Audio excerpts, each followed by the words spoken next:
Assalamualaikum warahmatullahi wabarakatuh. Apa kabar teman-teman? Semoga kalian dalam keadaan sehat dan tetap semangat untuk belajar. Selamat datang di Sentra Imtak. Sebelumnya, perkenalkan, nama Bapak Miftahul Huda. Teman-teman bisa memanggil Pak Huda. Baik teman-teman, pada hari ini kita akan membahas tentang ekosistem hutan.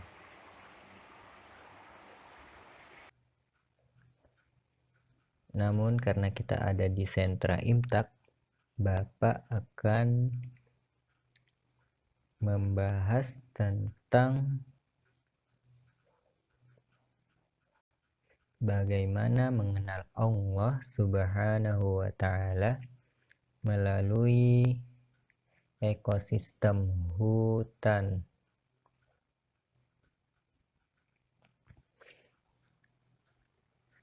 Harapannya setelah belajar ini teman-teman bisa semakin bertambah keyakinannya akan adanya Allah Subhanahu wa Ta'ala. Ekosistem hutan. Apa sih ekosistem hutan itu? Ekosistem hutan adalah segala komponen yang berada di hutan saling berhubungan erat dan saling mempengaruhi. Komponen ini ada komponen yang hidup atau komponen biotik dan komponen yang tidak hidup, yakni komponen abiotik. Namun, Bapak hanya akan membahas tentang komponen yang hidup saja. Apa aja kira-kira?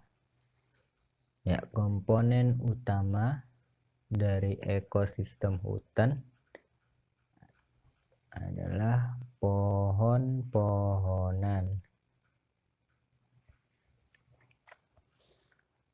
Ya teman-teman, Masya Allah ya, pohon ini merupakan ciptaan Allah Subhanahu wa Ta'ala yang sangat penting untuk kehidupan makhluk hidup di bumi, karena pohon merupakan salah satu penghasil oksigen yang digunakan untuk makhluk hidup bernafas. Nah, inilah salah satu bentuk kasih sayang Allah kepada makhluknya yang ada di bumi dengan menciptakan pohon yang bisa menghasilkan oksigen sehingga makhluk hidup yang ada di bumi bisa bernafas. Selanjutnya, komponen yang ada di ekosistem hutan adalah berbagai jenis hewan. Nah, di hutan itu ada banyak macamnya hewan-hewannya. Nah, semua hewan-hewan itu yang ciptakan adalah Allah Subhanahu wa Ta'ala. Allah yang menjaga setiap hewan. Bagaimana bentuk penjagaan Allah? Yakni dengan menempatkan setiap hewan-hewan itu di tempat yang ada makanan untuknya, sebagai bentuk kasih sayang Allah kepada setiap apa yang telah Dia ciptakan. Nah, itulah sebagian komponen dari ekosistem hutan. Untuk lebih jelas dan terangnya, kalian bisa mempelajarinya nanti di sentra sains. Selanjutnya, Bapak akan membahas manfaat dari hutan bagi kehidupan manusia. Apa saja kira-kira? Ya, manfaat hutan bagi manusia adalah hasil hutannya, yakni kayu-kayu yang besar ya. Digunakan untuk apa kayu-kayu ini? Digunakan manusia untuk tempat tinggal atau membuat berbagai kerajinan. Selanjutnya adalah getah dari pohon. Ada getah pinus yang digunakan untuk membuat korek api dan getah karet yang digunakan untuk membuat berbagai jenis kerajinan dari karet. Yang selanjutnya hasil hutan adalah hasil hewan, bisa berupa daging atau seperti madu, hasil dari lebah. Nah, semua itu Allah ciptakan untuk kemudahan bagi manusia, sebagaimana telah Allah firmankan di dalam Al-Quran berikut ini, yang artinya Allah menjadikan bumi sebagai hamparan bagimu dan menjadikan jalan-jalan di atasnya bagimu dan menurunkan air hujan dari langit, kemudian kami tumbuhkan dengan berjenis beraneka ragam tumbuhan. Quran surat Toha ayat 53. Ya, jadi Allah menciptakan hujan. Nah, dengan hujan itu tumbuh-tumbuhan dari yang keadaan gersang kayak di musim kemarau gitu, tumbuhan pada mati, kemudian ketika hujan semuanya hidup kembali. Itulah bentuk kekuasaan Allah Subhanahu wa ta'ala. Nah, sebagai manusia kita tentu memiliki kewajiban setelah kita disediakan segala kebutuhan yang kita butuhkan. Siapa yang menyediakan? Allah Subhanahu wa ta'ala. Jadi bagaimana bentuk kewajiban kita sebagai makhluk yang diciptakan oleh Allah Subhanahu wa ta'ala? Yang pertama adalah beribadah sebagai bentuk syukur. Bentuk ibadahnya gimana? Menjalankan apa yang diperintahkan dan menjauhi apa yang dilarang. Selanjutnya adalah menjaga keseimbangan alam agar tidak punah. Yang selanjutnya adalah tidak berlebihan dalam mengelola alam. Baik teman-teman, sesungguhnya Allah Subhanahu wa ta'ala mempunyai nama-nama yang baik, atau kita biasa menyebutnya Asmaul Husna. Dari pembelajaran yang telah kita lewati, kita bisa mengambil pelajaran tentang nama-nama Allah. Yang pertama, Ar-Rahman, artinya Allah Maha Pengasih. Yang kedua, Al-Khaliq, artinya Allah Maha Pencipta. Yang ketiga, Ar-Rahim, artinya Allah Maha Penyayang.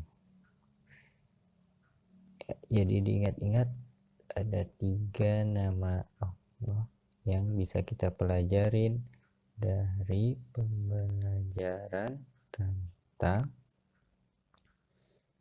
ekosistem hutan. Yang pertama, Ar-Rahman, artinya Maha Pengasih.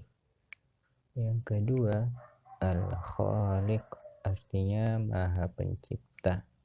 Yang ketiga, Ar-Rahim, artinya Maha Penyayang. Teman-teman, sebagai tambahan, Bapak akan mengajarkan kalian kosakata bahasa Arab.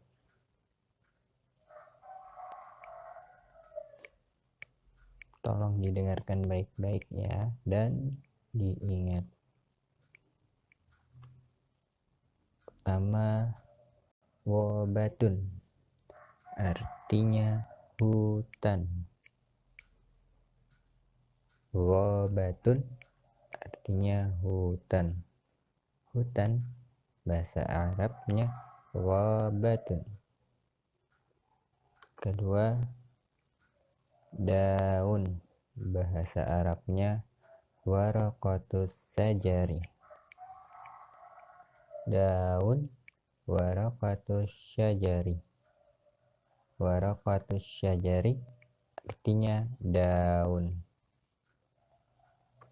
Yang ketiga, bunga, bahasa Arabnya zahratun. Zahratun artinya bunga. Bunga, bahasa Arabnya zahratun. Yang keempat, gajah, bahasa Arabnya al-filu. Al-fil artinya gajah. Gajah, bahasa Arabnya al-filu.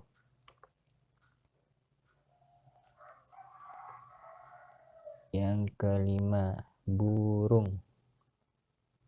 Burung, bahasa Arabnya ta'irun. Ta'irun artinya burung. Burung, bahasa Arabnya ta'irun. Yang keenam, lebah. Lebah, bahasa Arabnya nahlatun. Nahlatun artinya lebah. Lebah, bahasa Arabnya nahlatun. Baik teman-teman, inilah beberapa kosakata bahasa Arab yang bisa Bapak sampaikan. Oh iya teman-teman, tugas kalian pada pembelajaran hari ini adalah membuat kaligrafi tentang asma Allah satu saja dari yang sudah kita pelajarin. Silahkan berkreasi sebaik mungkin. Dan yang kedua, menuliskan kosakata bahasa Arab sebanyak 3 dari yang telah kita pelajarin. Ya, mungkin itu saja yang kita pelajarin pada hari ini. Mohon maaf apabila masih banyak kekurangan. Jazakumullahu khairan. Bapak akhiri pembelajaran pada hari ini dengan wassalamualaikum warahmatullahi wabarakatuh.